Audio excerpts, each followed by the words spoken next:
Hola. Bienvenidos. Qué gusto que estén aquí. Sería una de las primeras actividades que tenemos temáticas en la Fundación. Iniciaríamos con esta Vericámara.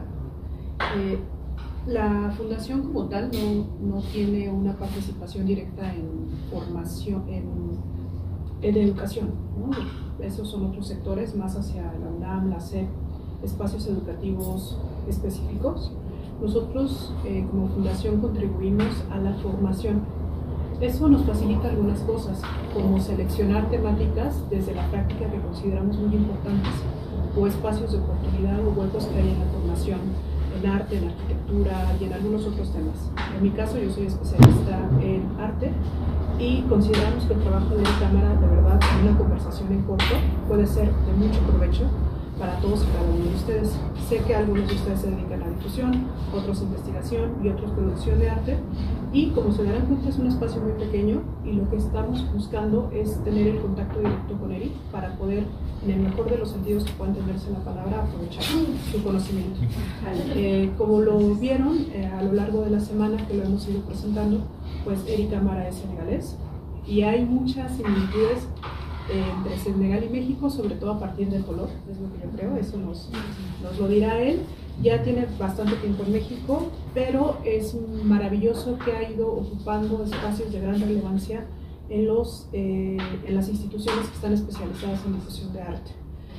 También le ha tocado atravesar por décadas que implican ciertos cambios en la percepción de lo que es arte y mediación.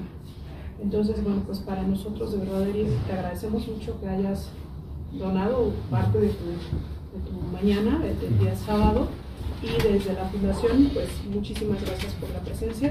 La invitación, reitero, es a que aprovechen lo más que se pueda la conversación. Bienvenidos. Gracias. Muchas gracias.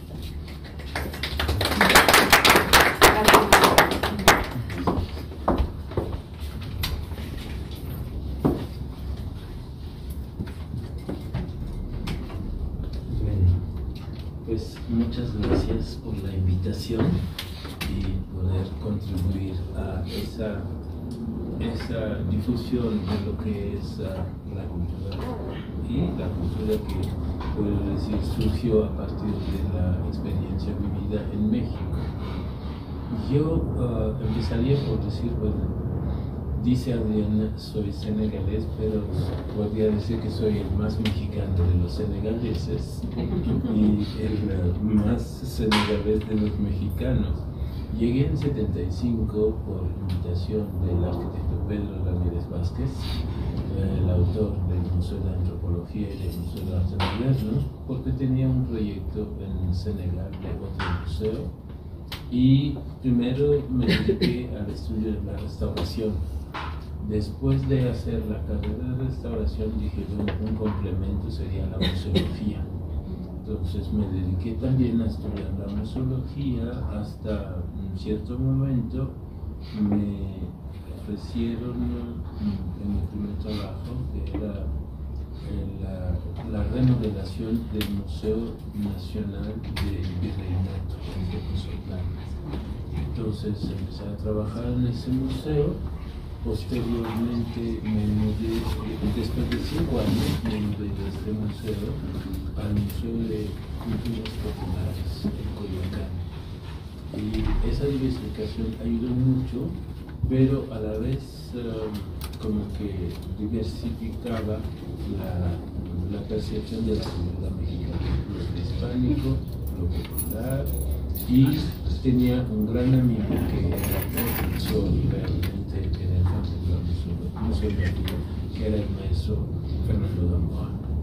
O sea, yo iba casi cada exposición al Museo de Arte Moderno y me recibía de que siéntate aquí y ve cómo lo estamos haciendo.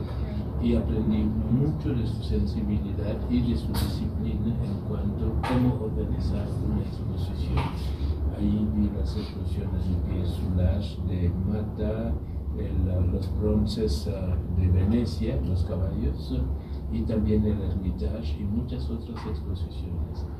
A partir de ahí, pues empecé como a pintar esa experiencia y me dediqué al Museo de Antropología. Ahí trabajé como subdirector de museografía y luego empecé a enseñar la misma museografía y museología en la Ibero y en la Casa Blanca. Toda esa experiencia yo sentía que había que compartirla con las nuevas generaciones porque hacía falta en tanto en México como capital, pero también en los estados. O sea, había una proliferación de museos, pero diría no duraban mucho, no sobrevivían por la falta de personal capacitado.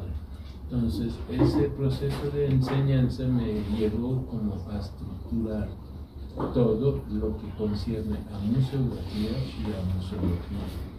Y observando las propuestas, empezamos como a entender lo que realmente debe procurar la museografía o la museología misma al espectador, al que viene a visitar el museo. Un lenguaje que, si no es estructurado, hace que la gente no vuelva. Y eso muchos de nosotros lo hemos vivido en exposiciones.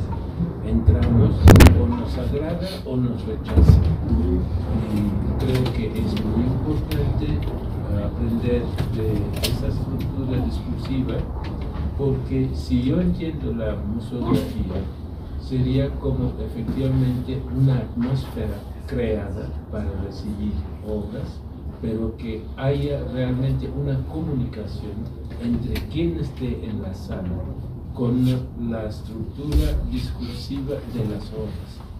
Porque hay un guión que nos dan los investigadores y este guión tiene secuencias, tiene descansos y tiene acentos. Entonces, si entendemos esto, cuando entramos inmediatamente en la exposición percibimos esos equilibrios y esa secuencia o la elocuencia misma del discurso y nos ayuda a apreciar mucho mejor la obra. Ahí incide el color. El color, pues lo tenemos como luz, lo tenemos también como soporte, y lo tenemos como un incentivo que puede inducir a apreciar mucho mejor la obra. Hay veces que entramos en una exposición y nos sentimos desilusionados porque el color aplana todas las obras. Y inmediatamente empezamos a decir, es aburrido. Y no entendemos qué es lo que es el ingrediente que trae ese aburrimiento. Entonces, finalmente, creo que el estudio del color es muy importante para los especialistas, porque de no trabajar para dar realmente relevancia a las obras, pues puede ser como algo que diluye la importancia de las obras. Y eso es muy importante. Sí. Una preguntita, perdón la interrupción. O sea, hablabas de museografía y museología. La museografía es como la parte del color y la tipografía, y la museología es como más del espacio. ¿O cómo no, la museología es mucho más amplia porque es tanto el estudio de la historia del museo en su evolución, e igualmente qué es lo que se desprende del museo como posibilidades de enseñanza. Por ejemplo, muchas veces no se hace en los museos un estudio de dónde provienen nuestros visitantes y los emparejamos, y el discurso que les entregamos lo hacemos parejo de que todo el mundo nos tiene que entender, y no es así. Creo que es importante hacer un estudio muy amplio de público, no solo de su capacidad intelectual, sino también de su clase social, de los antecedentes que pueda tener sobre la cultura, la historia o los museos, porque el hábito de visitar museos no es algo innato, es un proceso cultural aprendido que la gente puede tener y acercarse a lo que es las expresiones culturales. Entonces, la museología va estudiando eso y va estudiando el desempeño de los museos a través de las generaciones para ver qué cambia. Antes era pues el museo como un templo, O sea, todo el mundo lo conoció como un templo, diría, laico, pero lo que tenían adentro eran las reliquias, eran las figuras escultóricas de los dioses paganos, pero posteriormente empezó a cambiar, a introducir lo que es la expresión artística por su calidad misma. Y en la museografía en sí es como la estructuración del espacio expositivo, entendido primero como una atmósfera, entendido como un espacio, y luego las estructuras de mobiliario que van a integrar los soportes de las obras. En general, las galerías eran para las pinturas y los pedestales para la escultura y las vitrinas para los documentos. Entonces, en ese sentido, en el espacio museográfico, acorde al tipo de exposición que vamos a hacer, si es de arqueología, si es de elementos bidimensionales o si es de documentos, vamos procurando un diseño adecuado para el mobiliario. Y igualmente, cuando vamos trabajando lo que es el color, tanto de las mamparas como de los muebles, tomamos en cuenta el contraste o la complementariedad que puede darle a la obra. Esa parte es la que creo que es importante en esta charla, porque muchas veces acabo de visitar una exposición en La Salle, en León, Guanajuato, y me asombraba que todas las paredes eran de color negro. Y entonces dije, pues, ¿de qué se trata? O sea, primero achica el espacio, parece de luto, y se está tratando de una historia que es muy viva. Entonces contradice realmente la intención, la iniciativa de mostrar algo realmente reluciente, contrastando con ese tipo de fondo. Los colores en general en los museos pues procuran ocupar el segundo lugar. Es decir, los objetos son el primer lugar. O sea, lo que sí el ojo del visitante tiene que tomar en primera instancia es qué es ese objeto enmarcado por un color, por una textura que me dice la obra. Y ese color siempre tomemos en cuenta que se le añade la luz. ¿Sí? O sea, la luz puede alterar el color. Entonces, tomando en cuenta eso, es realmente un equilibrio lumínico entre lo que es ese color que emite cierta luz y la luz que se le agrega a nivel de lámparas luminarias, en ese sentido. Y muchas veces la gente dice, ese color parece pálido o está muy sucio. Y dice, bueno, tengo que saber cómo es la base de preparación. Como los pintores, siempre, antes en la antigüedad, los pintores ponían primero una base de preparación. Y a partir de la base de preparación sale la intensidad del color. Entonces, el otro día que fuimos visitando la exposición de Santos Balneari, alguien me decía, ese color verde es muy sucio, se ve muy mal. Y luego lo revisamos y dije, si tú pintas un color negro de base de imprimatura y le pones el verde encima, guarda su consistencia y brilla mucho más. Pero si le pones el blanco y luego pones el verde encima, lo empalideces. Entonces parece como cenizo en la pared, y cuando la luz se le mete, el blanco se asocia, entonces es mucho más blancuzco que verde. Y eso puede afectar el color que está encima.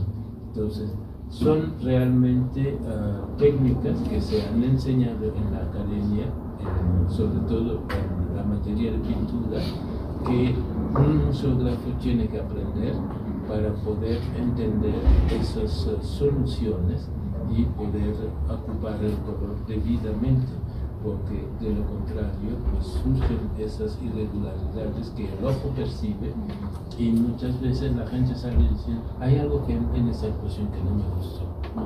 Entonces dices, bueno, si no se enseña esa parte en la formación de los museógrafos, puede haber alguna dificultad, muchas gracias, puede haber una dificultad en realmente organizar el espacio museográfico y eso genera un problema. Sí, puede decir que también hay veces al color se le suma la textura, ¿sí?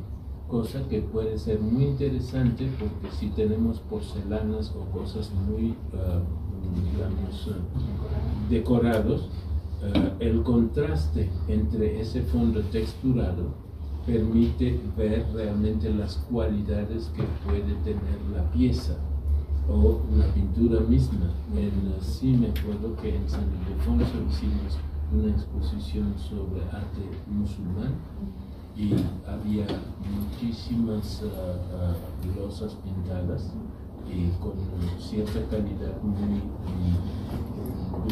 vidriado, exactamente, como esmaltes, y efectivamente al tener el contraste de la textura, todo el mundo veía las cualidades del esmalte y pues las texturas lucían.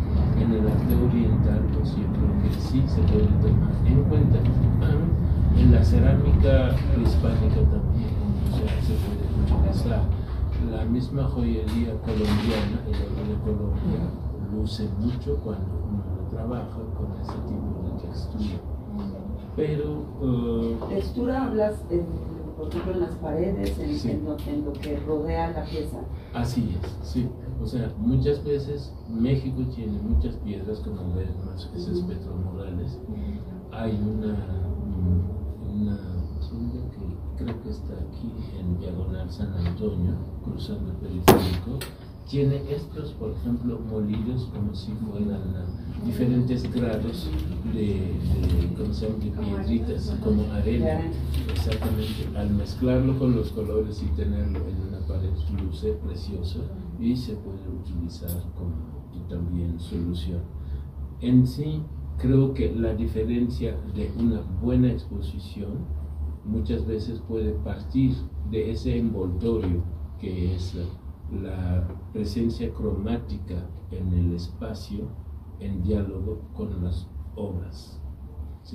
¿Sí? Si es contrastante de alguna manera, lo que llamamos los colores complementarios, ayuda a realmente resaltar las obras. Muchas veces la gente pensaba de que había que utilizar el color blanco, o sea, la galería tiene que ser el cubo blanco. Pero llega un momento en que el cubo blanco hace de las obras como ilustraciones, como timbres. Entonces, si te das cuenta, son 1, 2, 3, 4, y al rato, al ver tanto blanco, uno dice, ya es demasiado convencional, es demasiado quieto y no ayuda. Pero si se hace una selección rigurosa del color en relación a las obras para dar acentos, en ese sentido creo que sí se ayuda al discurso, porque es como una edición, ¿sí? Nosotros estamos como procurando al visitante la oportunidad de darse cuenta de que esta pintura y la otra son distintas, tienen una jerarquía que el propio artista establece, y lo único que nosotros estamos haciendo es generar una atmósfera en donde su apreciación sea lo mejor posible.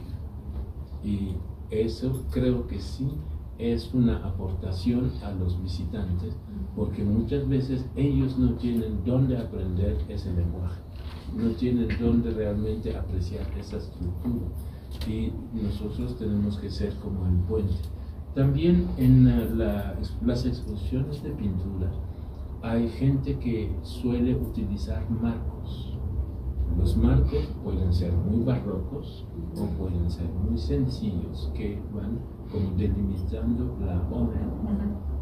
Pero cuando, por ejemplo, llegamos en Caluz, lo primero que me llamaba la atención eran los marcos de color plateado. Cuando uno le da la luz a ese marco, brilla. Entonces hay realmente una interferencia entre el marco y lo que queremos ver, que es la obra.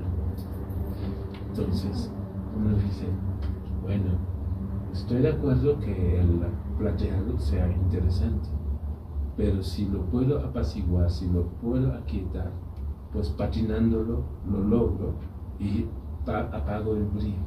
Entonces, si pongo la luminaria encima, no va a haber ese destello que siempre está en el ojo y no me permite ver lo que es en el centro del cuadro. Lo mismo pasa con las María Luisas. De pronto hay María Luisas que lo que hacen es callar a la obra que están enmarcando. Son muy grandes. Exactamente. Entonces, en sí uno dice, tengo que realmente o trabajar con el marquero o dialogar con el artista y decirle, oye, ¿sabes? Siento que todas esas incidencias están afectando tu discurso. Lo que queremos presentar de ti es tu obra, pero no esas interferencias que van apagando la capacidad que puede tener tu obra en cuanto a expresión. En sí creo que la museografía ayuda mucho en realidad a despejar, a limpiar el espacio o la elocuencia de las propuestas exhibitivas en las salas, pero hoy día también tenemos otras interferencias que son los llamados inmersiones o experiencias que puede tener la gente en las salas.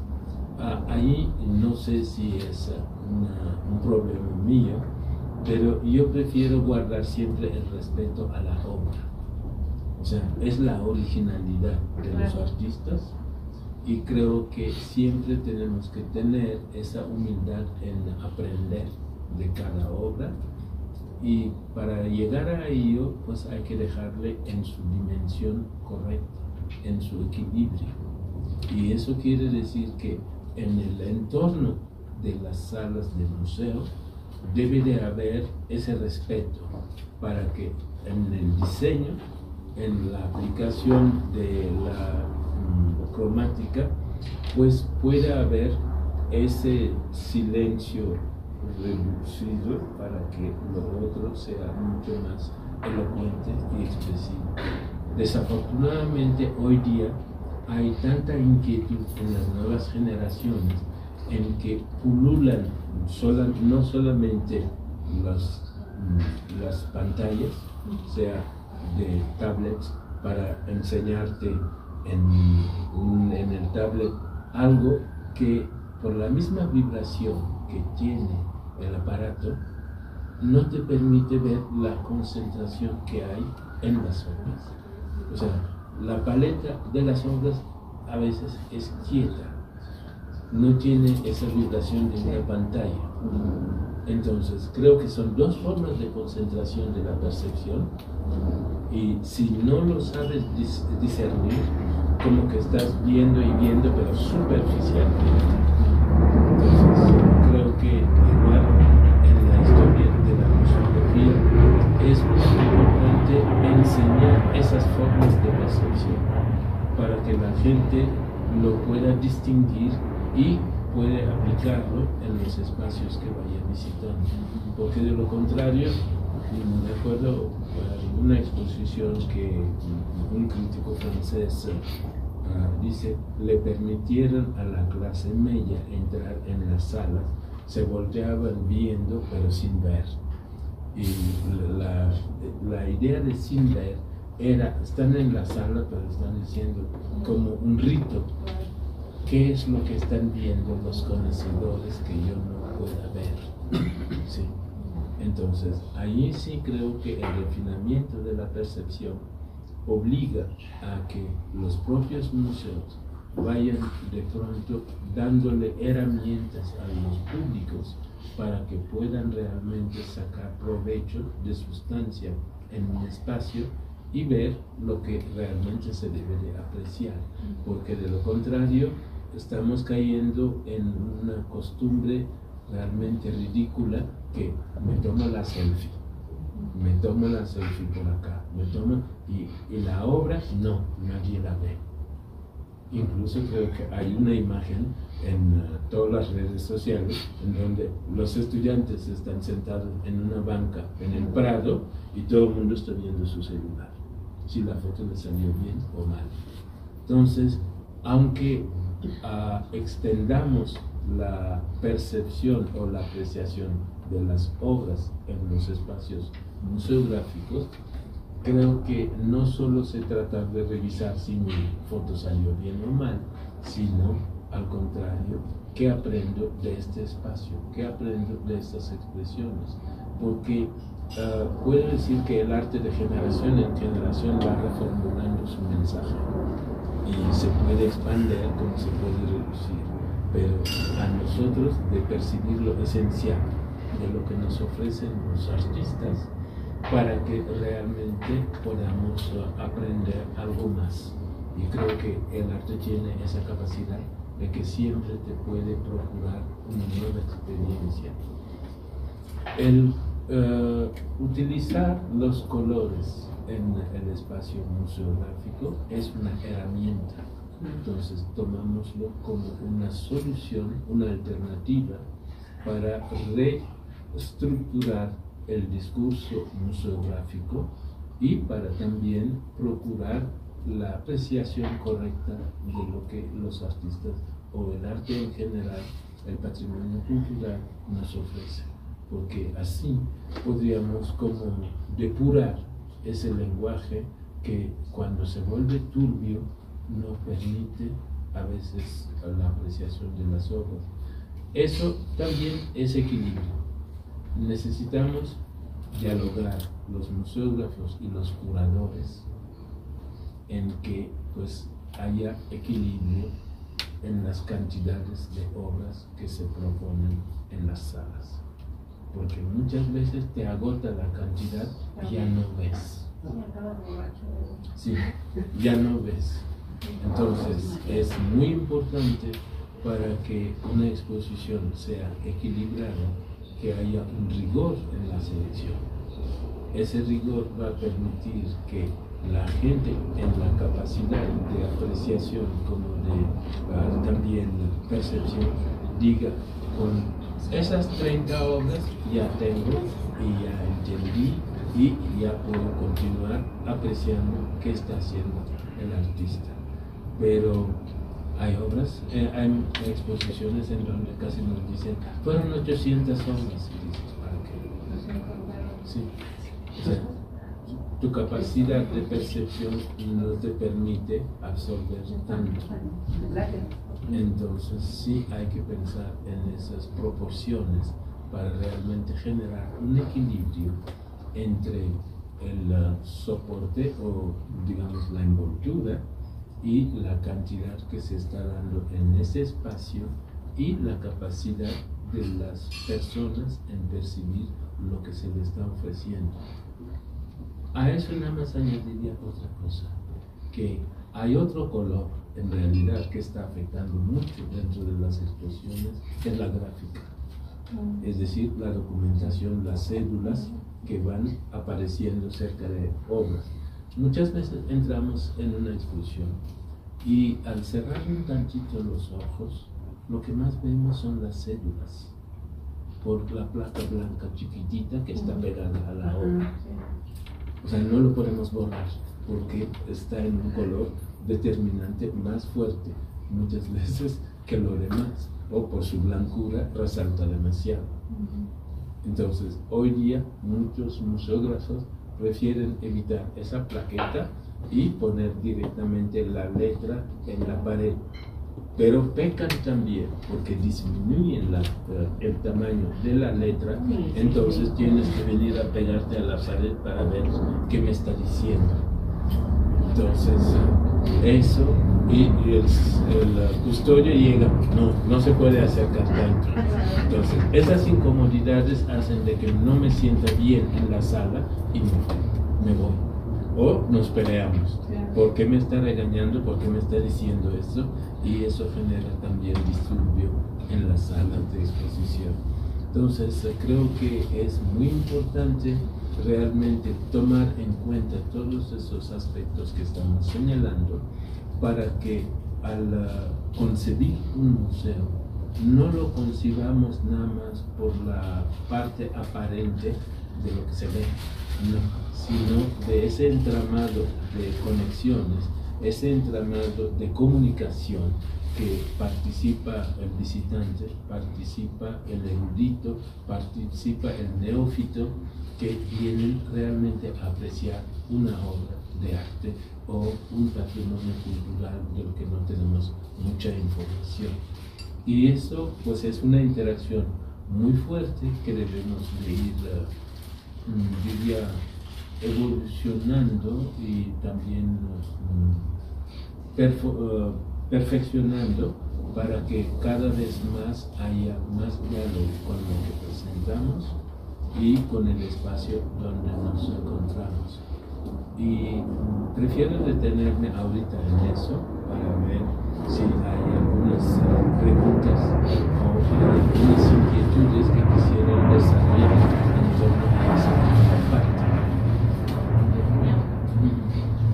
Ahorita que mencionabas la de Santiago Mori, o sea, recordaba que en los muros había como casi palitas, ¿no? Son los 5 colores diferentes. O sea, hay como algún límite en cuanto a colores, o sea, el máximo de colores que se puede usar para hacer como énfasis o diferencias, o no necesariamente. Yo creo que sí. O sea, no se trata de hacer como un festival dentro de la sala. O sea, yo creo que con 4 o 5 colores en la extensión de la sala de temporales del Bienal, uno puede dividir los núcleos temáticos para permitir al visitante darse cuenta de la complejidad del discurso o de las etapas que se presentan. Sales de un capítulo, entras en otro y así vas viendo la expresión hasta terminar. Pero no pongamos nada más el color como decoración. O sea, ese es el peligro. Mucha gente viene. Es que se ve muy bien detrás de eso. Sí, se ve bien, pero ¿para qué? O sea, eso es lo que hay que preguntarse. ¿Para qué? Si hay alguna iniciativa, hay una intención, que el guión temático lo defina. Entonces le damos ese acento. Pero si no es necesario, pues procuremos ser muy sobrios para poder mantener esa elegancia.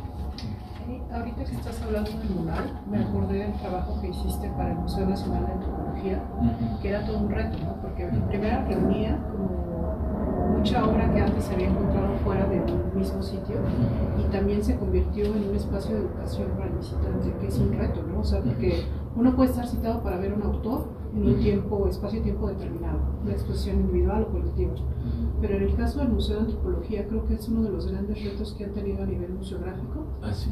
¿Nos podrías platicar un poquito, sobre todo, sabes, Uri, cuáles son las preguntas que ejecuta un museólogo? ¿Cuáles son las preguntas de las que se parte? ¿No? Yo creo que, por ejemplo, en cocina es qué vamos a hacer, cuánta gente va a llegar, si hace calor o hace frío. ¿Cuáles, si tú recuerdas, cuáles fueron algunas de esas preguntas y cuáles fueron de las más complicadas que buscaste resolver en el trabajo o buscaron resolver en colectivo? En ese momento era durante el régimen de Salinas de Gortari y el presidente había fomentado 14 megaproyectos de excavación arqueológica en el territorio. Entonces, primero había que ir a conocer esos lugares.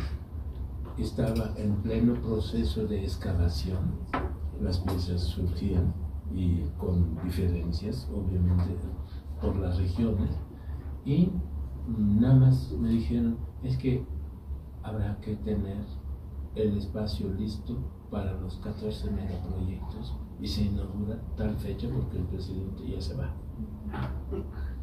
Entonces era, ok, aquí está la sala, pues México es un territorio y pues tiene sus características regionales en cada sitio, y los arqueólogos llegaban casi, oye, te traje esta nueva pieza, te traje esta otra, te traje esta, y entonces yo decía, tengo que buscar un criterio que me permita realmente dar una base, es decir, recibir todas las obras, pero esto tiene que ser algo que les dé lo que les acabo de decir, la elocuencia, la calidad de la pieza y determinar también la región.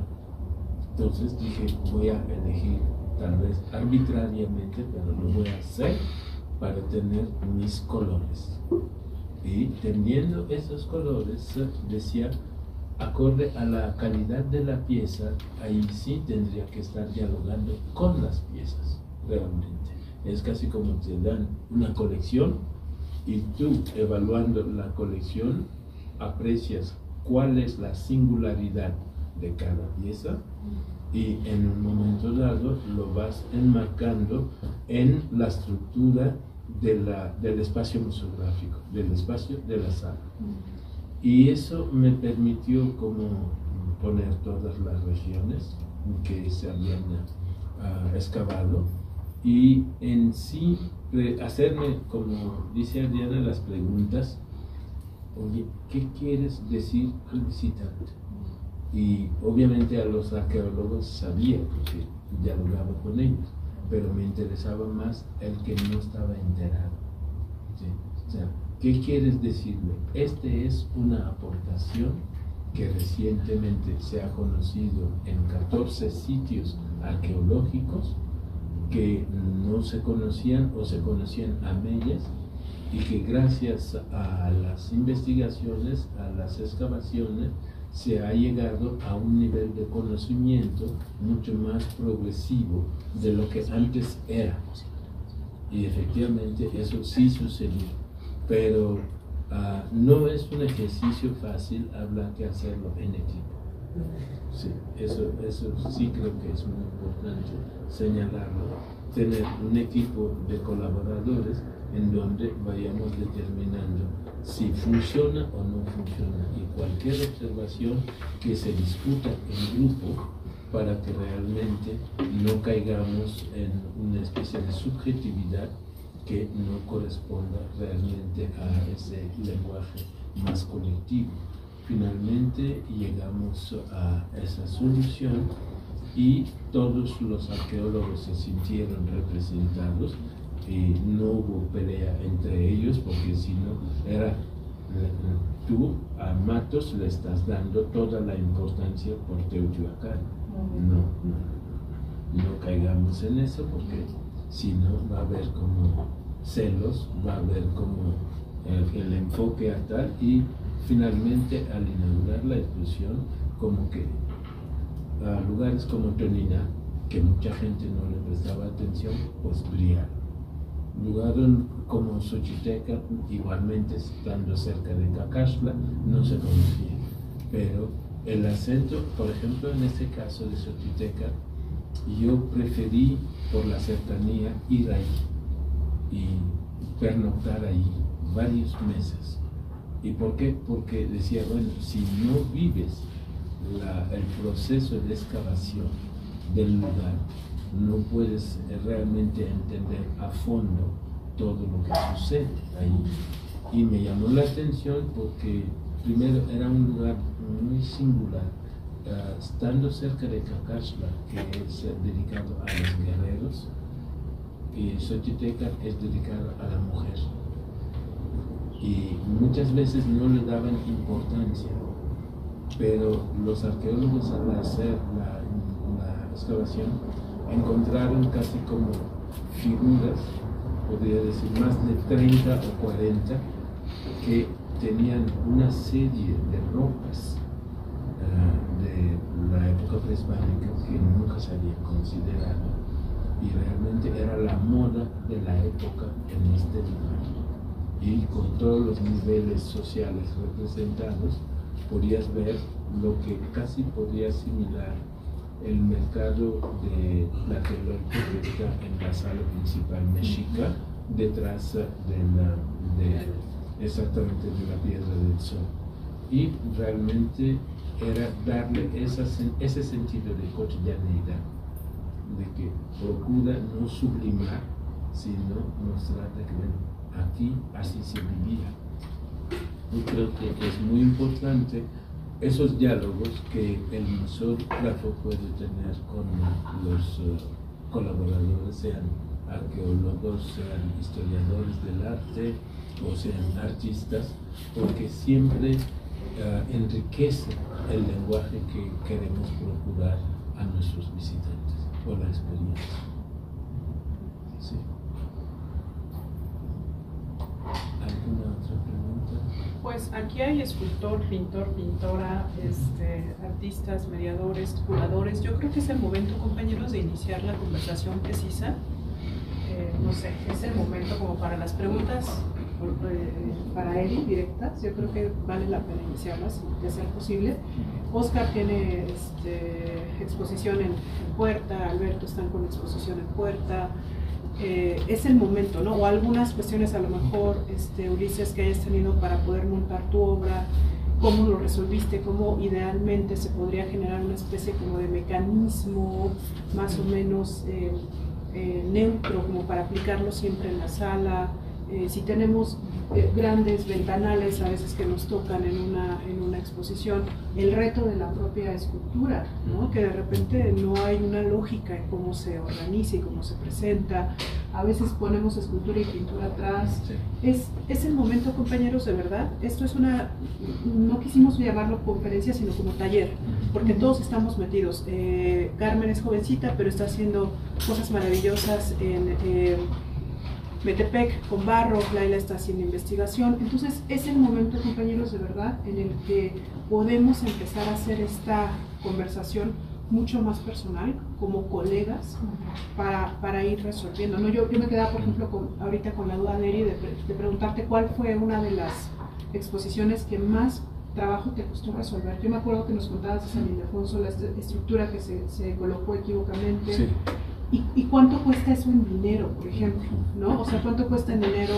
O algunas relaciones laborales o profesionales que se llegan a romper dentro de la sala y ya no hay remedio.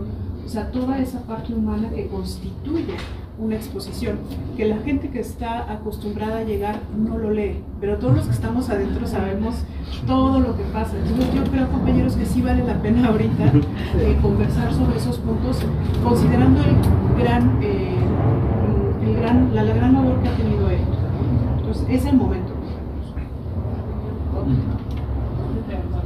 Sí, está. En el MAM ves que tenemos las cúpulas que de alguna manera filtran la luz, ¿no? Adentro de las salas. Y por ejemplo, yo he visto que tienden a dar una tonalidad muy ámbar. ¿Qué haces, por ejemplo, en esos casos? O sea, ¿pones una iluminación extra o para como neutralizar, o es mejor dejar la iluminación natural? Yo creo que puedes poner una iluminación agregada para realmente romper ese color ámbar, porque es el domo, y al momento de que el sol le pega, pues proyecta abajo. Pero si no cambias este color, neutralizas los colores de las obras. O sea, todos tienen una capa de barniz amarilla encima, y el ojo lo está viendo en una forma en que los artistas no lo habían hecho así. El profesor Gamboa sí ponía color, pero ponía esa luz que neutralizaba el color ámbar, y eso permite realmente apreciar las obras. Incluso hablando de las esculturas, cuando incluía escultura, procuraba iluminarlo de tal manera que el volumen se pudiera apreciar con la modulación de la luz, porque muchas veces iluminamos la escultura de arriba y lo aplanamos, entonces no vemos sus cualidades. Y creo que sí es importante, acorde a cada pieza escultórica que se ponga, sí poner una iluminación adecuada, estudiada para trabajarlo. Hay hoy día más diseño de iluminación que antes. Antes se aplanaba, podrás decir esto, pero hoy día hay ingenieros que van estudiando realmente lo que es la iluminación, y se puede trabajar con ellos con luz recortada, con luz abierta, y con los distintos diseños de luminaria se puede realmente lograr maravillas en exposiciones. Sí. Sí, creo que sí es importante, sí. Yo, así desde el ámbito de la creación, me he topado con un asunto, ¿no? Que es cuando pongo los focos para trabajar, de repente son focos amarillos, o son focos azules, o tengo la luz del día, y cada vez, y de repente cuando estoy pintando, digo, es que si pinto de noche, en la mañana, cuando despierto, ya no me gustó lo que hice, ¿no? ¿Sí? Entonces, sí, ¿no? Y entonces, bueno, este cuadro lo voy a pintar solo en las mañanas, o lo voy a pintar poniendo focos, a veces pongo un foco azul y uno amarillo para esto de la neutralización, ¿no? Y entonces siento que como que se me aplaca un poquito las dos luces, ¿no? Y ya ves que Rothko decía que él pintaba pues en un lugar cerrado, todo es artificial, porque la obra siempre iba a vivir en un ambiente artificial, ¿no? Y entonces digo, bueno, entonces la luz natural tal vez no sea la más correcta, porque después va a estar en un ambiente antinatural, ¿no? O sea, bueno, con una iluminación X. ¿Tú tendrías algún tipo de sugerencia, o más bien tiene que ver con nada más con la manera en la que yo lo veo a la hora de pintar y lo que a mí me está como acomodando para trabajar, o hay alguna sugerencia de luces como para que estos cambios no sean tan abruptos? Hay luces que realmente tenemos la luz fría y la luz incandescente. Entonces, ahora hay una luz que está en intermedio, que no te deforma nada de tu paleta ni de la forma en que lo estás viendo. Yo sugeriría esa luz porque como que se puede adaptar fácilmente a distintos espacios. Lo que decías de Rothko, me acordé de Cislo, Fernando de Cislo, que muchas veces hacía su pintura y tiene cierto cuerpo, el color en su pintura, que cuando lo ponemos en sala tenemos que calcular mucho la relación entre el color de fondo y la luz para no afectar la composición. Y eso ayuda mucho, ese tipo de luz neutra que se puede ocupar hoy día y no afecta la pintura. Pero creo que para el pintor es al contrario. Si realmente quieres experimentar las cualidades de la luz del día o de la noche, ahí sí creo que tu propia percepción está componiendo, y esa composición tendría yo como museógrafo que respetarlo, ¿sí? Pero hay unos que al contrario solamente escogen el horario de incidencia lumínica para continuar el proceso pictórico, y ahí se mantiene como una estabilidad lumínica que el museógrafo debería de respetar más alto. Sí. Por ejemplo, los impresionistas, o sea, que pintaban a plein air y eso, sí. Pues la luz que ves en la mayoría de los museos es como neutra, y esto no importa si hayan pintado al aire libre y estén dentro de un museo, ¿no? O sea, por ejemplo, yo he visto una exposición de Van Gogh y realmente la luz permite ver de que esto lo pintó de mañana, esto lo pintó de la tarde, esto lo pintó al mediodía, y vas notando en cómo están iluminadas con la intensidad dimeada de la luz. Sí, eso sí es una solución respetuosa, pero si yo le pusiera simplemente luz de ¿cómo se llama? Los tubos, no me funcionaría. Sí, porque los emparejaría y mataría toda esa cualidad de la paleta. Entonces, por eso digo, hoy día, aprovechando el avance tecnológico, uno puede encontrar esas luces. Me doy cuenta, por ejemplo, en Caluz mucha gente se maravilla frente a la pintura y dice, pero ¿por qué nada más se ve? No, hay el sistema de recortar la luz en que la iluminación solamente tome la capa pictórica y no ilumine el marco.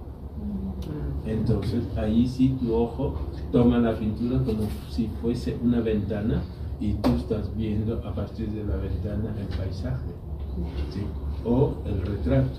Entonces, creo que sí es realmente un diálogo de especialidades que tenemos que ir procurando, porque el pintor ya hizo su trabajo y a nosotros de presentar su trabajo al público con respeto.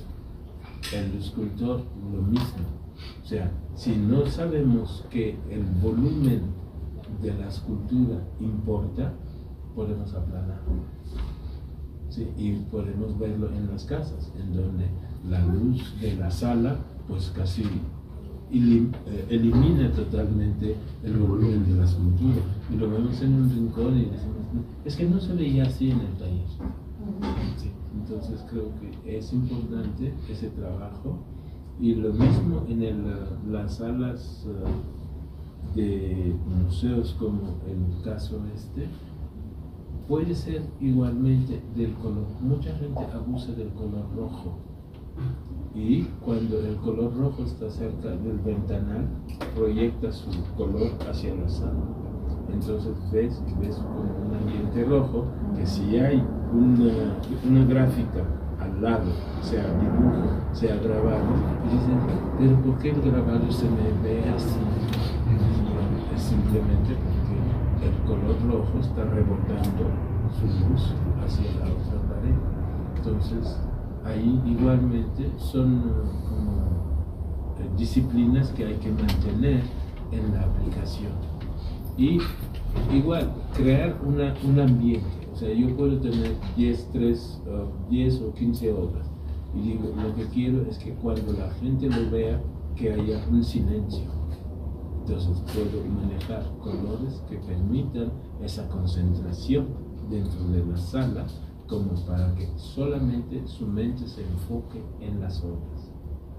Pero puedo hacer lo contrario, poner un color chillante en que pues ya no se está viendo lo esencial, sino la totalidad del espacio en la sala, como si fuese una suma. Y no creo que sea la meta, ver la suma, sino realmente concentrarse en las cualidades de cada obra. ¿Sí? Adelante, maestro. Sí. Nada más es muy simple.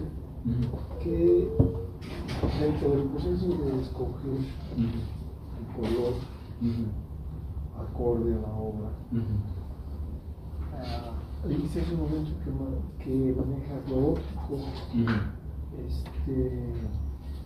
¿Qué tanto te toma ver lo que corresponde a cada obra, la luz, el color? Porque pues, la obra es finalmente lo que cuenta, ¿no? Y lo otro es realmente realzarlo, pintarlo. Así es. ¿Cómo es ese proceso? Pues yo creo que es un proceso que inicia con el realmente reconocer la obra, conocer las cualidades de la obra. O sea, si estás apreciando, por decir, cuadros, ¿qué características realmente encuentras en la propuesta pictórica? En cuanto a acabado, en cuanto a formato, en cuanto a diseño, y lo que realmente puede ser un detonante para el visitante y diga, esto es la originalidad que caracteriza a ese artista. Entonces, en ese momento ya empiezas a pensar qué soporte podría acompañarlo, como si fuese un marco, pero un marco discreto. Nada más, por ejemplo, les doy una imagen. La obra de Armando Morales, el pintor. Muchas veces cuando uno aprecia la textura de sus obras, encuentra que como que hay una vibración muy silenciosa en la pasta de color que pone. Y en realidad cuando uno se acerca no ve pasta, es simplemente el brochazo como lo va aplicando sobre la tela. Parece como si fuese un lenguaje aterciopelado. ¿Sí? Si yo pongo vibración ahí, no funcionaría, porque estoy tratando como de imitar. Pero si pongo algo que realmente sea muy silencioso y que deje que la luminosidad de sus obras salgan de las paredes, lo que estoy haciendo es permitirle al otro disfrutar ese cambio de textura. Entonces, sí, es un ejercicio que puedes partir del diálogo con el pintor, o es un ejercicio que, si tienes antecedentes de estudios pictóricos, puedes aplicarlo en tu museografía.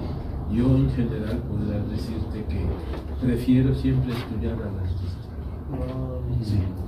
O sea, prefiero estudiarlo porque es casi como un modo de respetarlo, de darle su lugar, como realmente el acento más allá de todos los otros discursos. Y una vez que lo logre, pues lo dialogo con él, lo discuto, lo converso con él, y si estamos de acuerdo, aplicamos la solución. Lo que decía, por ejemplo, a Diana, vino una exposición en San Ildefonso y el autor envió a su asistente con indicaciones de que quiero que pongas la obra en tal lugar, y el otro entendió mal. Entonces, en el patio central de San Ildefonso, entre los árboles y la vegetación, se construyó una escultura que era de 90 toneladas. ¿Cuál? ¿Quién Sí, está? es británico. ¿Lenson? No, Ah, no, se me olvida su nombre. Ahorita me acuerdo su nombre. Pero haz de cuenta que puso la escultura ahí. Y ahora sí, una semana después, llega el autor. ¿Quién puso esto aquí? Me dijo, pues tu asistente. Y yo le dije que no me parecía, por la vegetación no podían vivir en conjunto. Y no puedo exponer, no puedo inaugurar con esto. Pues la verdad lo lamento mucho, pero tu asistente no nos permitió hacerle ese cambio. Entonces, sí, lo siento. Hagan de cuenta que se trajo una grúa de 290 toneladas que tenía que ponerse en la calle de San Ildefonso a 5 centímetros de la pared del edificio. Y de ahí, es decir, detrás del muro, en la calle, el operador de la grúa tenía que levantar la palanca arriba del edificio, meterse hasta el patio, recoger la escultura, levantarla y llevarla al otro patio que le correspondía realmente. Y sí, no, en ese patio. Ah, sí, en ese patio. en ese patio, Eso yo lo vi. sí. De Anthony Roney. Sí, exacto, de Anthony Roney. Y pasarla del otro lado. Y obviamente costó mucho dinero. HSBC fue quien pagó ese movimiento. HSBC, el banco lo pagó y se pudo colocar. ¿Y cómo decides eso, Eddie? Por ejemplo, estuve en el Museo de Reina Sofía y entonces tienen esculturas de Chillida y todo afuera, ¿no? ¿Cómo decides qué escultura poner en cada lugar? O sea, ¿cómo lo haces tú? Mira, yo creo que si se trata de una escultura y tú aprecias la forma de la escultura, en este caso era una escultura, diría, muy gráfica, porque eran palitos que iban soldándose y representaban una persona, pero tú no lo veías cuando no lees la forma total de la escultura. Entonces, mucha gente, incluso cuando se levantó la escultura, eso fue precioso porque desde el zócalo lo podían ver como un gigante que está arrodillado volando en el cielo. Y Anthony nunca lo había visto así, nunca, porque siempre lo construyó abajo. Entonces el día que lo vio volando, como que para él era realmente una apreciación otra.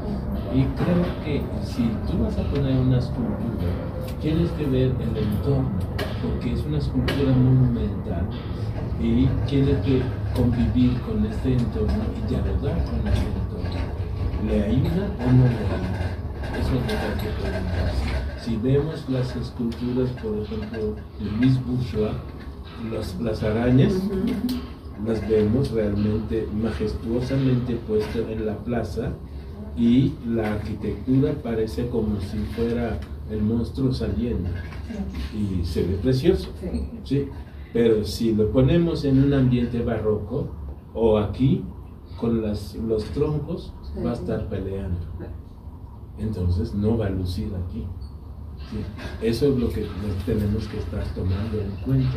O sea, cuando lo ponemos, ¿qué elementos del entorno le ayudan a sobresalir? ¿Y qué elementos del entorno lo opacan? Sí. Entonces, eso creo que sí.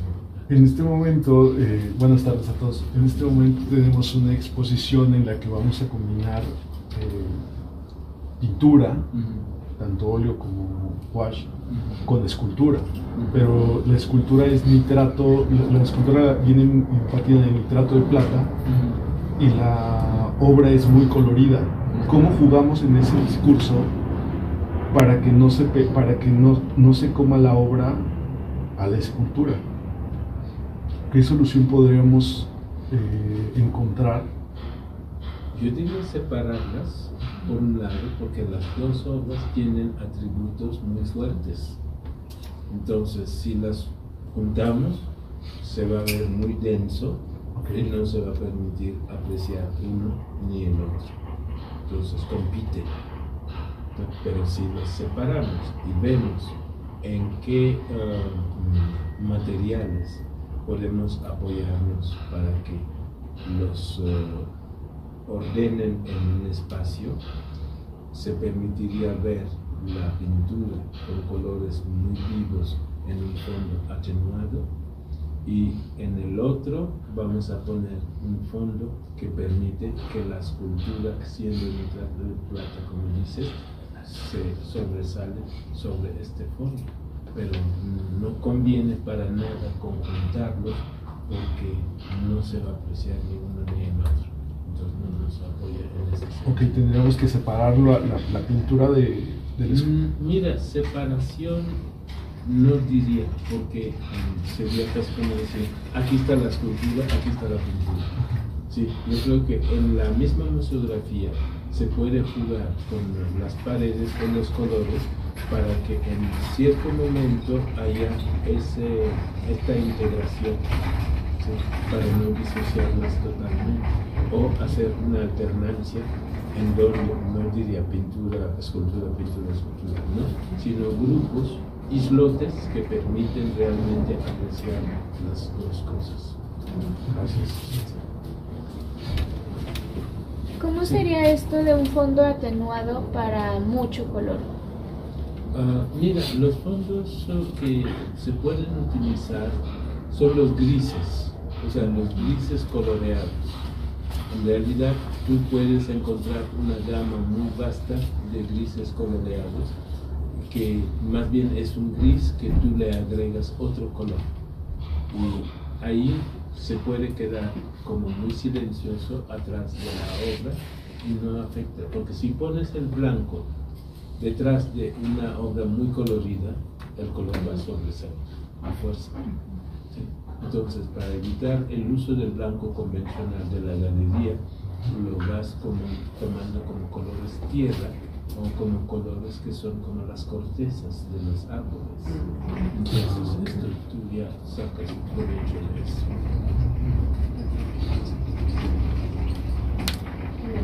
Sí. En cuanto a documentos, cuando exponen muchos documentos, me acuerdo ahorita en la vitrina de Escobedo, hay una vitrina con el fondo rojo y se puede leer muy fácil los documentos. Ahora, tuvimos la de García Márquez, que eran casi puros documentos, y estaban como en fondo azul y blanco, pero se volvían muy tediosos. O sea, la vista y muy cansados porque hay que leer mucho. Entonces, cuando hay muchos documentos, ¿qué recomiendo? ¿Que sea un fondo blanco o si se valen color. Sí, los documentos tienen en hojas blancas, ¿no? O sea, yo creo que el color contrastado del rojo te permitió leer la escritura o la tipografía en color oscuro, negro en general. Entonces ahí sí, ese contraste ayuda a que tu ojo no sea tan excitado por el color rojo, porque tienes blancos que lo atenúan. Y sobre este blanco está la letra, ¿no? En ese caso. Pero si en el caso de García Márquez, lo que vi es que el azul era un poco brillante y no era un azul oscuro, entonces sí tiene presencia. Y luego los textos que hay sobre lo blanco, pues es casi como decir, escribí en distintas gráficas, ¿cómo se llama? En distintas gráficas y todos me están llamando la atención. Entonces sí, hay una funciona. Entonces es como buscar contraste, Sí. pero porque en la de Gustavo tenemos un amarillo, un verde, un color bien raro, que quedó muy extraño. Y pasaba lo mismo, era muy cansado. Y ahí más eran las hojas más cafés, o sea, ya la hoja ya que perdió mucha su cualidad. Y también costaba mucho trabajo leer. Eso por un lado puede ser a nivel cromático, pero puede ser a nivel de soportes internos dentro de la vitrina. O sea, si yo trabajo, por decir, muebles internos que tengan una pendiente, no estoy obligado a siempre ser así que al rato pues tienes tortícolis. Sí. Entonces es buscar una forma de aligerarle la lectura al visitante. Puedo levantar un atril y en ese atril puede leer sin hacer ese movimiento y compensando también con estructuras planas levantados para que ese juego de leer así y así ayude, que sean complementarios. Sí. Yo pensaría una cosa dos cosas. La primera tendría que ser con esta tendencia que ha ido incrementando en relación a la presentación de textos, que ha sido también una filtración de parte de los curadores que se sienten con la necesidad de incorporarlos, pero que yo no sé de aquí cuántos realmente nos ponemos a leerlos. O sea, se ha convertido más como en una necesidad de justificación o de mostrar el documento que se trabaja detrás de la exposición. Y regularmente, yo me acuerdo por ejemplo en una en el MAM, creo que fue en Carrington, que eran así, o sea, eran, o sea, dices que yo no me voy a sentar, o sea, había demasiada gente, entonces dices, creo que ahí en muchas ocasiones, o por ejemplo Márquez, ¿no? Que es un tema que viene de la literatura, cómo lo llevas al Museo de Arte Moderno, que se dedica básicamente a la plástica. Creo que el reto inicial del curador es poder hacer las equivalencias sin castigar al visitante, que esa es una de las cosas que a veces no nos damos cuenta porque nos entramos imbuidos por la emoción o por lo que tú quieras, pero sí ha sido una tendencia en los últimos años estar presentando documentos. Yo creo que ahí el reto siempre va a ser, a reserva de que sean vitales todos, una exigencia para los organizadores del discurso de que sí, que no. Porque además no todos tienen el tiempo de leer y luego con la iluminación de dar charolazo en el capelo y es más difícil todavía, ¿no? Sí, pero como dicen, yo creo que es un equilibrio requerido para el visitante, porque muchas veces en el museo, en la institución, es el apego a la calidad intelectual del discurso. Pero no es en realidad lo esencial. El museo es para quien se sirve de él, es el visitante. Entonces tenemos que enfocarnos en qué queremos que el visitante se lleve como experiencia y que esto sea bien estudiado para no caer en lo que hoy día está surgiendo como la inmersión total. Nada más siéntate y siente y ve. Sin esfuerzo, ¿no? No, yo creo que hay esa interacción de que me das y yo te doy. Y vamos construyendo consolidaciones de la propia institución. Pero si no hay ese diálogo, los museos son como aparadores. y no creo que sea el fin último de convertir un museo como una palabra.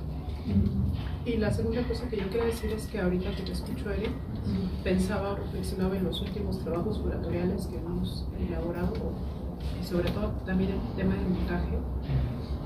Creo que por la presión, por la conversación entre todos los que integramos el equipo, se nos olvida la hipersensibilidad de la vista, ¿no? O sea, igual con el celular estamos acostumbrados a tener los ojos destrozados, pero ahorita que escuchaba a Eri, o sea, es la microexcitación del ojo que brinca con el blanco y el rojo, y si me enfoco para ver la letra, yo creo que esa es una de las cosas que nos quedan muy claras, ¿no? Porque justo platicaba con Ceci la semana pasada, una vez en la organización estás pensando en los canapés, ¿no? O sea, ya estás pensando en el canapé y en el vino y todo eso, y se te olvida que de base el ojo, por ejemplo, ¿no? Que creo que esa es una de las grandes aportaciones que nos puede dar en este momento, porque es especialista.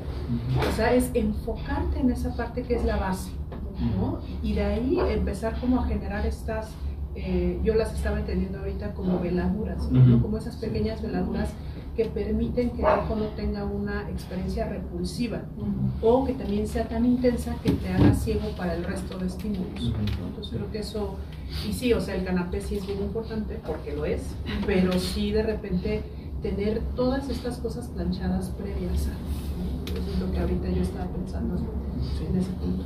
Sí, yo creo que es importante que todo proyecto de exposición tuviera antecedentes de esos diálogos. Es decir, ¿qué queremos? Porque muchas veces lo sintetizamos en exponer. Pero ¿qué implica exponer? Y no pensamos en esas interacciones o interrelaciones entre la forma de percibir, entre el nivel de conocimiento o de sensibilidad ante lo que se va a exponer, y al hacerlo, en realidad lo que estamos haciendo es armar un acercamiento a distintos públicos que probablemente no sepamos identificar, pero sí debemos por lo menos tener un acercamiento en que si lo hago así, un 70% lo va a hacer. Si lo hago de otra manera, sería un 30%. Entonces, ¿qué quiero? ¿La audiencia total o un grupo limitado? Sí.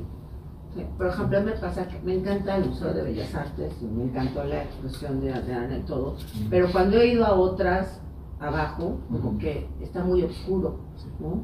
Y me da, no sé, como una especie, no sé si de claustrofobia. Sí, eso sí, en las salas que están pegadas al restaurante, se ha convertido en como, bueno, aquí se queda, y es un castigo. Sí. Yo tengo una pregunta. Ahora que estabas hablando de la cuestión de los sentidos, el ojo, es importante también tener en cuenta que estamos expuestos a estímulos constantes visualmente, ¿no? Los museos y la exposición de obras de arte solamente para que ellos se puedan ver, ¿no? Ahora, las personas invidentes, bueno, eso es otra cuestión. A lo que voy es cómo se puede hacer eso para que sea una cuestión no homóloga, sino que todo el mundo pueda realmente entender o comprender la obra, independientemente de los niveles de conocimiento, de bagaje, de ojo entrenado para esto, ¿no? Sí. Por ejemplo, en el Caluz hay zonas de descanso, hay vegetación, hay esto, hay lo otro, en donde la persona académicamente más preparada, hasta la persona que tiene un conocimiento básico, por las circunstancias que sea, puede integrarse y sentir que ha disfrutado esa experiencia. O sea, eso es muy importante. ¿Cómo pudiera homologarse? Digo, en el Caluz lo lograron hacer de esa forma, ¿no? Pero, ¿qué es lo que realmente están pidiendo o están queriendo con las exposiciones? O sea, los artistas actualmente, ¿cuáles son los discursos, ¿no? Para que todo el mundo pueda entender, ya que todos venimos de un constante, ¿cómo se dice? Excitación visual, y aquí y allá y acá, o sea, es imposible que puedas tener una retención mentalmente, no se puede. Pero satura. Sí, ¿Cómo pudiera hacerse? Yo creo que es tarea de la museología de pensar en eso, porque hoy día, por ejemplo, hay museos en donde incluso llegan a hacer réplicas de volúmenes para, en visitas guiadas, permitir a los invidentes palpar realmente el volumen o la textura de las piezas. Es un aprendizaje que se tiene que dar en todos los museos, porque si no estamos segregando. Y creo que es muy importante que haya igualmente lenguaje de señas para que la gente que lo entienda puede ver cómo esa forma de apreciación se puede traducir. Esa apertura lo que hace es ayudar a que realmente el museo se gane a, ¿cómo se llama?, visitantes, por un lado, y aprenda a diversificar su lenguaje. Y creo que el Templo Mayor, por ejemplo, tiene un espacio en donde en braille uno puede saber qué es la escultura enfrente. Sí, y me parece muy interesante que un museo como el Templo lo haya desarrollado desde hace mucho.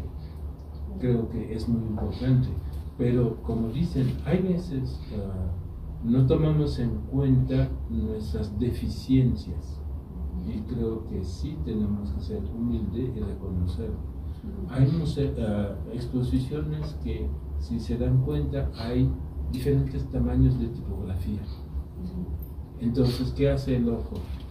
Hace esto para ver, abre para cerrar, y se va acercando, y eso es muy cansado. Después de 10 minutos dices, ya no quiero ver, mejor veo las piezas y me salgo. Sí. Y cuando está atascado el texto, pues ya, mejor dices, ¿a qué vine? ¿A sentarme como si fuese una biblioteca o realmente a apreciar lo que tiene? Sí. Esto me recuerda a una anécdota, no sé si sea cierta. Un pintor que se especializaba en hacer atardeceres hacía esperar a sus clientes en una sala completamente azul. Entonces, lógicamente, buscaba complementarlo. Y pues le iba muy bien.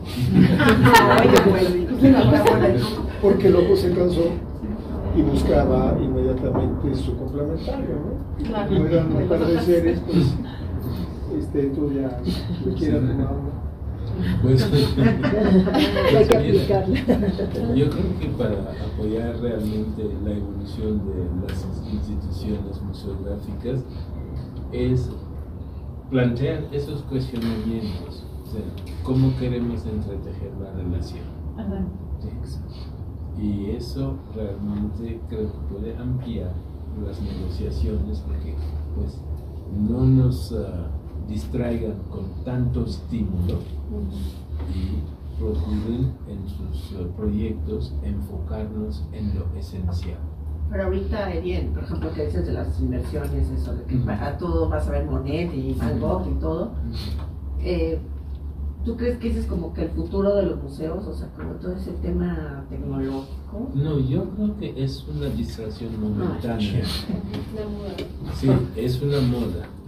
Entonces, en sí va a pasar, porque lo hemos experimentado y hemos visto que la proyección de una transparencia a un tamaño monumental no sustituye el original.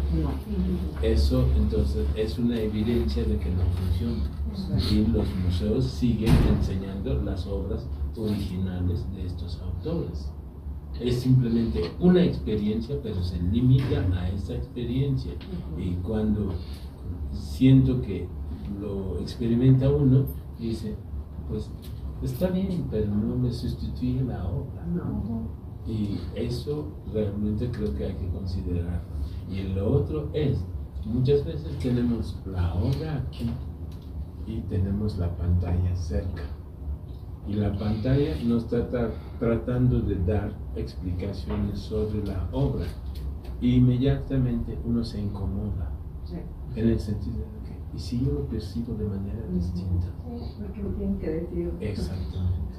Entonces, si la obra te procura libertad, ¿por qué quieren restringir esa libertad? aunque sea erudición, estoy de acuerdo, pero que lo pongan en otra sala. A ti que te den el espacio holgado para realmente que aprecies lo que tienes enfrente. Eso es muy íntimo, es muy, digamos, cercano, es la experiencia vivida, a diferencia de la que te van induciendo como si fuera adoctrinamiento, y no se trata de eso. Entonces creo que es importante que esas inquietudes se vayan externando para que los museos se reformulen en su discurso. Es muy importante. Sí, porque quizás justo hay una cosa que vale mucho la pena considerar, y es que cuando nosotros bueno, hay un montón de relaciones que se están tejiendo en un espacio museístico o galería, ¿no? Desde el autor que buscará ojalá vender, desde quien lo está representando y ojalá el objetivo sea comercial, pero también la gente que va con un objetivo más de carácter de aprender o de tener una... O sea, son un montón de cosas, ¿no? Las que se están ahí pasando, incluso la gente de seguridad, ¿no? Que son muy importantes y qué tan bien o no hacen su trabajo y qué tan buena nos hacen o nos manchan la experiencia de la obra. Y si el cuidador no cuida la obra se lastima, pero si cuida mal, entonces la persona se lastima, ¿no? Entonces, más allá de ese punto en el que ahorita estamos como metidos, nuestra cabeza está metida en el espacio de exhibición, también valdría la pena comentar que son espacios relativamente jóvenes, ¿no? Las primeras galerías y los primeros espacios pensados para el amplio público no van más de 120 años, 100 años. Y una cosa que ahorita Eri empezó a revelar, que en lo personal a mí me interesa muchísimo, él decía que tiene que haber humildad y amabilidad con quien se recibe, ¿no? Creo que es básico, pero creo que también la cara de la otra moneda son los museos y las galerías como espacios opresivos.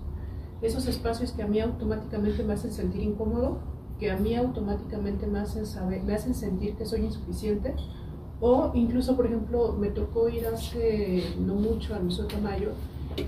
Cómo viste la gente al momento de ingresar a la obra también comunica al resto de la gente, y son muchas relaciones de poder y de discriminación, que esa es la otra parte que también integra los museos, ¿no? Es decir, es como muy parecido a la iglesia, ¿no? Entras y automáticamente lo que sientes la necesidad es de guardar silencio, ¿no? O sea, todos, ¿no? Y si no lo guardas, quien está ahí rezando voltea y te ve con odio, es silencio.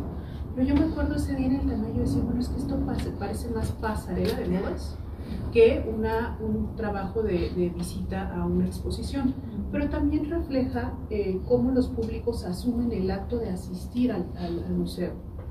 No pasa más que, bueno, pasa constantemente en el Tamayo, en el MUAC. O sea, cada público también va revelando a través de su comportamiento y de su ropa lo que ellos el tipo de relación que están estableciendo con el espacio, y de verdad puede llegar a ser también muy violenta. Pero yo creo que en ese sentido es como la gente se apropia de la oferta cultural. O sea, lo toman algunos como una pasarela, como tú dices, vienen a lucir su grado de elitismo, eso puede suceder, pero también a raíz de las crisis económicas, muchos museos han creado como fórmulas de asociar la sociedad con sus actividades a través de patronatos, a través de amigos del museo y muchas distintas fórmulas. Y la gente ha apreciado eso y lo ha aprovechado a su manera, pero a la vez, si vemos en el campo de las restricciones,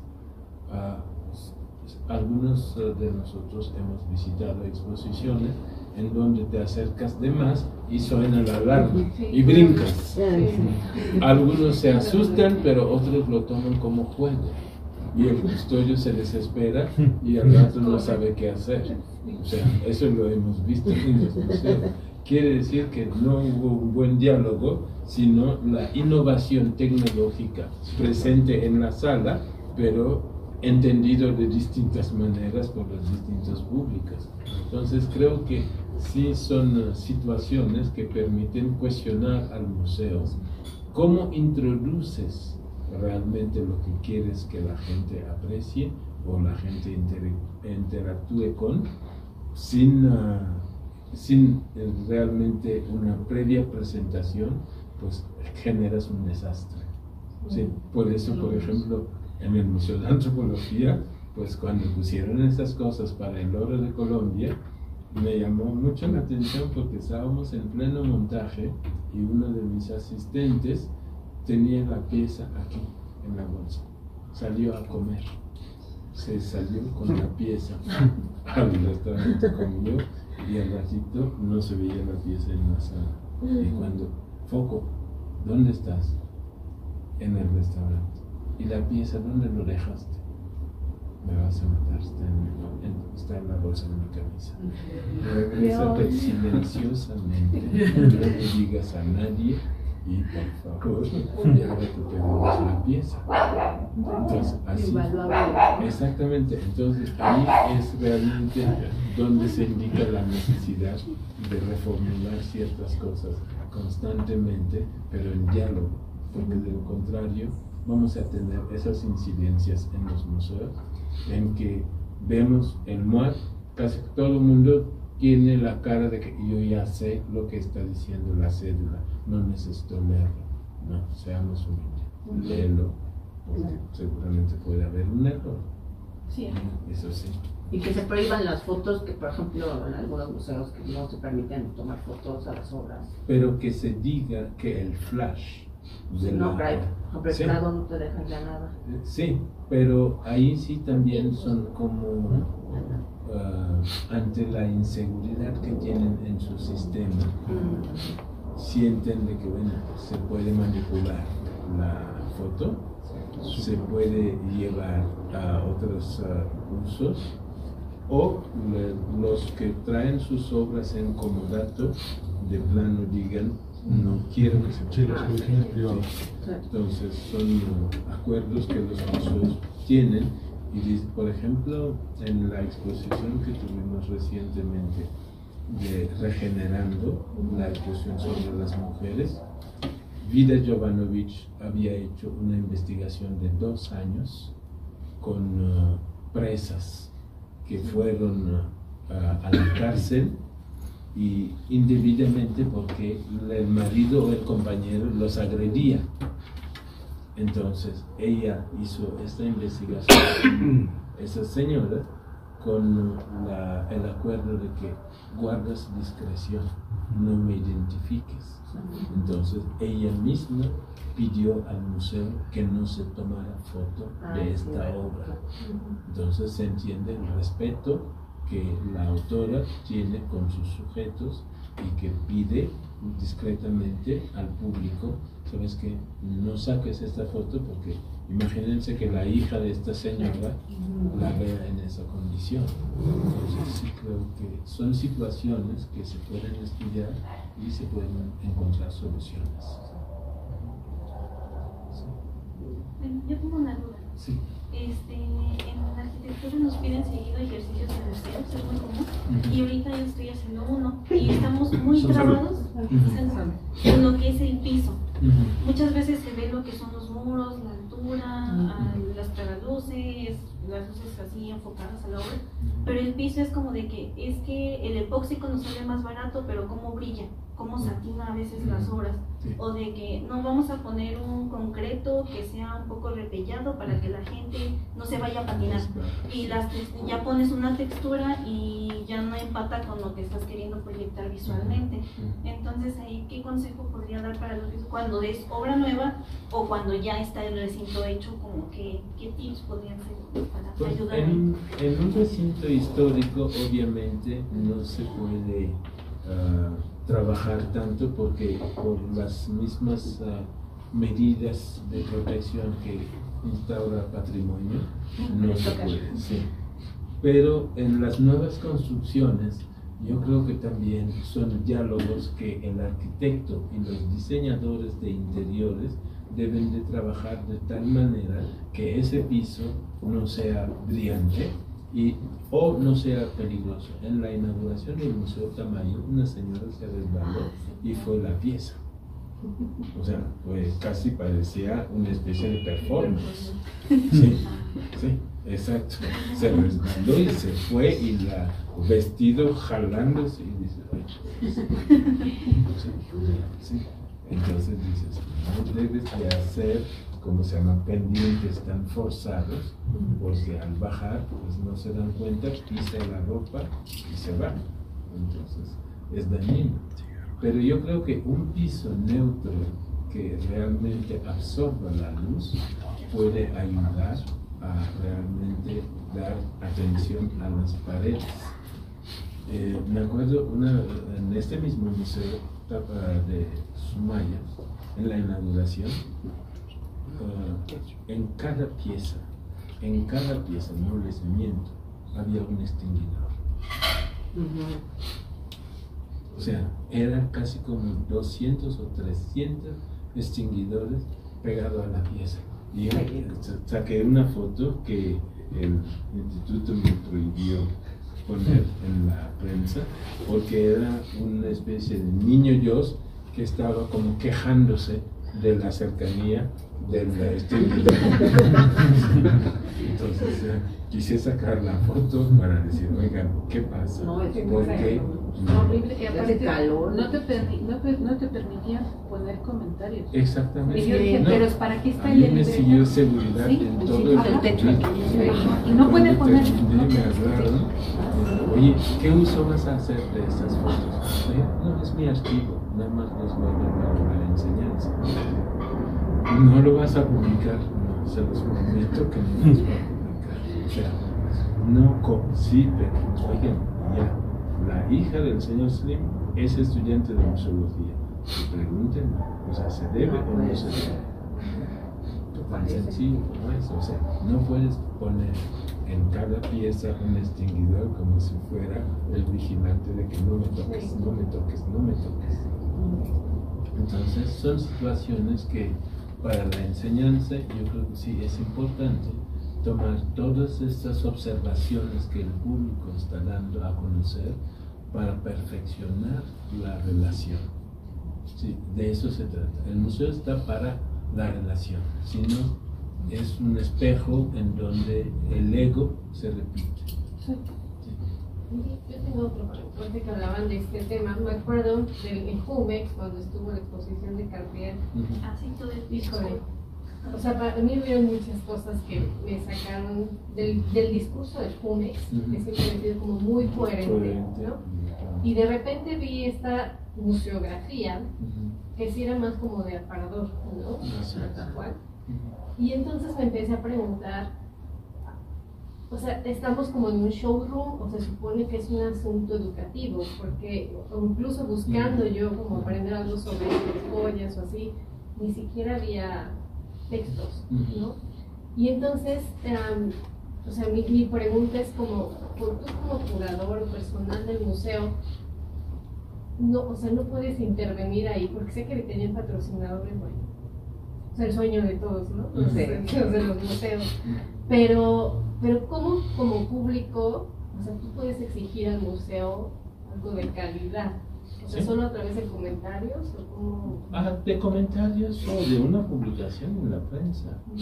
Yo creo que es realmente algo que el público debería hacer. Es que de lo contrario, el museo se vuelve a ver en el espejo como yo soy el único. Eso ya ha pasado en varios museos. Y la crítica que la sociedad va haciendo ha permitido que museos cambien. Entonces creo que todos tenemos ese derecho de ir revisando lo que nos ofrecen y si vemos incoherencias, decirlo, porque de lo contrario es casi como caer en la ceguera total de que prefieren no hablar, porque si hablan me van a decir esto. Pero hay museos que se han criticado, hay museos que incluso podría decir que no han cometido lo que podríamos llamar un error per se. El caso de Jorge Alberto Manrique, cuando permitió que hicieran una imagen de la Virgen en el museo, pues ¿cómo se llama? Exactamente.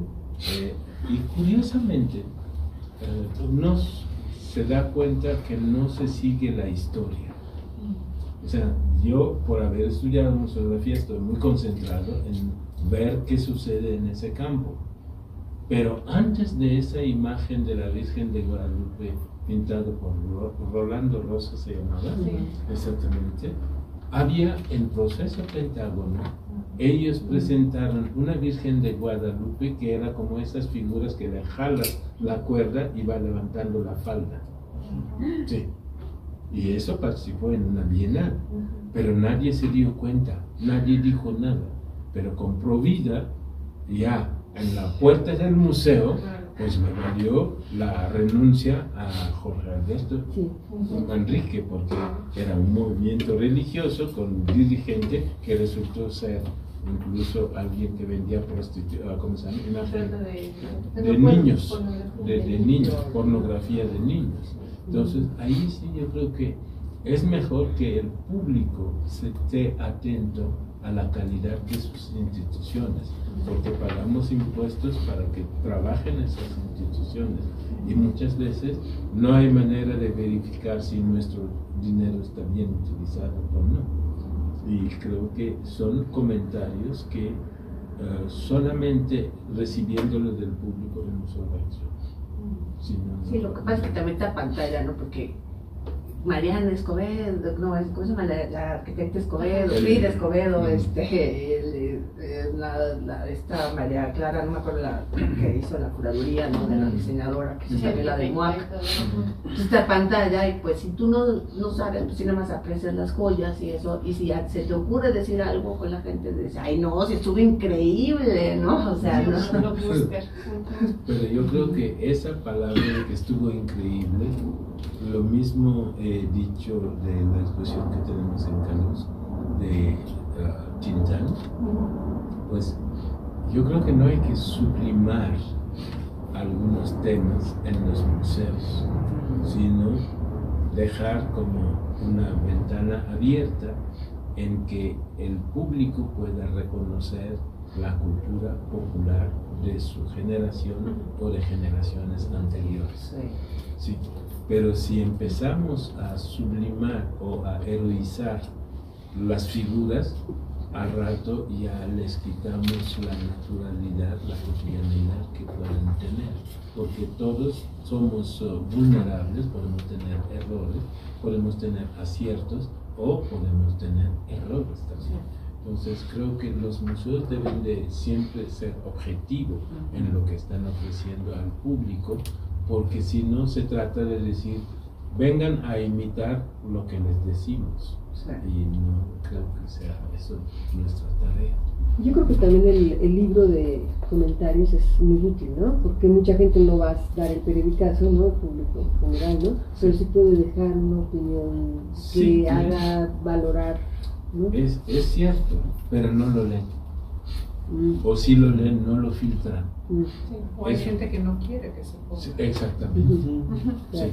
O sea, en los libros hay veces que uno encuentra una crítica acerca y dice, qué bueno que pudiste decir eso. Pero cuando se lleva a la junta, la propia dirección te dice, no, esto mejor no, omítelo. Y eso es simplemente cuidando la figura, pero no se trata de cuidar la figura, se trata de cuidar la comunicación. Sí, eso es lo importante. Si te están criticando es para mejorar, ¿sí? Pero si no lo tomas en cuenta, repites la misma receta y embobas a tu público, y eso no funciona. Son estructuras que hemos visto, hay museografías. Cuando tú obligas a un niño a agarrar el pedestal para ver la pieza, pues, ¿quién crea el peligro? Eres tú el diseñador. ¿Sí? El niño no tiene que hacer esto para ver. Y muchas veces no se toma en cuenta esas diferencias en la estatura y los pobres niños acompañan a los papás y dicen, ya estoy cansado. Sí, claro. Y tienen toda la razón, porque no lo tomaron en cuenta. Entonces son cosas que sí nos ayudan a identificar la postura. Y de ahí, por ejemplo, ¿qué se podría hacer? Lo de las diferencias de alturas, porque pues sí, o sea, un niño, nos enseñan, por ejemplo, el típico libro de arquitectura a 90 centímetros, que está dirigido a niños. Sí. pero una persona discapacitada que está en silla de ruedas o que usa muletas tiene diferente Lo ángulo. tomas en Y una cuenta. persona erguida hasta entre nosotros, porque hay personas altas y hay personas que son más bajitas. Sí. Entonces, ¿cómo podríamos lograr justamente esas Hay exhibiciones? proporciones que se deben de tomar en cuenta para saber si pongo la obra a 90 centímetros plano o lo pongo a 70 centímetros en pendiente, como si fuese una tri. El niño de tal vez 2 años lo puede ver sin esfuerzo, sin recargarse. Pero sí hay textos que sí dan esas soluciones. Hay estudios, por eso lo importante es la museología, de tomar la esfera completa de necesidades en cuenta y generar en el Comité Internacional de Museos discusiones regionales y discusiones también locales para que la gente pueda ofrecer a nivel internacional programas de cómo mejorar los museos. Y esto se hace aquí. Sí se hace. Sí, quizás hay algo que se podría llevar de conclusión en este momento, a esta altura de la charla, es que los museos, pese a que tengan esa autoridad dentro del tejido social, están haciéndose todo el tiempo, ¿no? Se están haciendo, sea por la obra, que es muy particular y es un reto para el museo, sea porque a lo mejor está incrementando y diversificándose el tipo de público que está ingresando, sea porque hay políticas más restrictivas en cuanto a exhibición o más abiertas. El museo entonces es permanentemente como un río, ¿no? Sí. Y yo creo que una cosa, por lo menos que yo me acuerdo cuando pues estaba más alejada del ámbito del arte, siempre me daba la sensación de que ya estaba hecho, como un baile, ¿no? Sí. Los pasos para acá, los pasos para allá, se acerca uno, se aleja cuando está frente a la obra, pero en realidad no, ¿no? En realidad también otra de las cosas con las que se trabaja ya los que estamos dentro, pues son con los presupuestos restringidos, sea por parte del donador, sea por parte de la propia institución, y que siempre se va a notar, ¿no? O sea, siempre la ausencia o el poco presupuesto siempre se nota. Por supuesto que hay soluciones extraordinarias, porque también los que tienen mucho presupuesto a veces son una porquería. Pero creo que de manera colectiva en este momento podríamos llevarnos ese apunte, ¿no? No está hecho, se está construyendo desde hace un poco más de 100 años. Y lo que dijiste, Oyuki, y que te confirma Eri, es en relación a la importancia del público. Porque hay gastos de verdad obscenos dentro de algunas salas de museo, que no es una cuestión ajena, más cuando son espacios públicos, que llega a ser obsceno que puedan gastar tanto. Yo me acuerdo del escándalo de Anish Kapoor porque se tira un muro en el MOA, ¿no? Y eso no le hacen a un artista local, ni siquiera lo dejan entrar. Entonces, lo que yo sí pienso que es verdaderamente importante es que observemos esta experiencia como una experiencia que se está haciendo y que nos hace estar más cómodos ahí dentro, y que nos hace no sentirlo y expresarlo, ¿no? Puede ser ahora que está común el tema de las redes sociales, pues redes sociales, o si se tiene la posibilidad de un diario, un periódico, estaría extraordinario, pero sí es muy importante. O sea, nosotros lo hemos venido conversando en últimas fechas, cuando ves unos derroches, no solo de dinero, sino de ignorancia y de falta de compromiso en los museos, que dices, es que esto no puede seguir pasando. Y como el público se ve con la necesidad de decir, es que estuvo buenísimo, entonces se convierte en una suerte de, cuando tú tienes una relación donde te están tapando, ¿no? Y ahorita se habló básicamente de la parte del museo, pero pues también hay muchos espacios públicos, muchos espacios abiertos, donde la exhibición de la obra también es una constante, ¿no? O sea, no pensar siempre en el museo o en la galería o en la arquitectura como el espacio de comunicación del arte, ¿no? Platicamos hace un momento antes de comenzar sobre el uso del color, por ejemplo, en la escenografía o en la danza, como sobre el cuerpo, ¿no? O sea, como de repente el color en África, los surmas, que es un grupo maravilloso que tienen unas actividades donde el cuerpo se convierte en un lienzo, ¿no? Y cómo eso, el color, sigue formando parte de la comunicación no verbal. Ahorita por cuestiones de extensión, pues sí, efectivamente sería el espacio cerrado, pero sí yo creo que de aquí nos podremos llevar esta potencia o esta importancia que tiene el público y porque sabernos conscientes de que estamos formando parte de esa transformación de los museos, retrocesos, avances, pero que todos formamos parte de eso, ¿no? Yo creo que eso sería una cuestión muy interesante como una posible conclusión o una de las varias conclusiones a las que podemos llegar. Sí, yo creo que es muy importante ese señalamiento. No nos limitemos nada más a un espacio configurado como el museo, porque el patrimonio es tan diverso que abarca ciertos aspectos que incluso el museo llegó a hacer contradicciones. Si vemos el Museo del Pérgamo, en donde encontramos edificios dentro de edificios, la verdad como que uno dice, ¿y dónde quedó el paisaje? ¿Dónde quedó el entorno? Y es absurdo meter un edificio de 2-3 pisos dentro de un edificio y no le da la proporción ni el ambiente posible. En el patrimonio, como por ejemplo esta casa, yo creo que si uno observa la misma casa en Ancado, vemos la vegetación, pero vemos las soluciones de los murales que tienen un colorido que, aunque se distancian de la predominancia del verde, pues mantienen una relación a través de las piedras grises. Sí, es realmente una muy buena composición que el arquitecto logró retener su paleta en interiores y en la parte de afuera apenas el gris es realmente el enlace entre la vegetación y el edificio.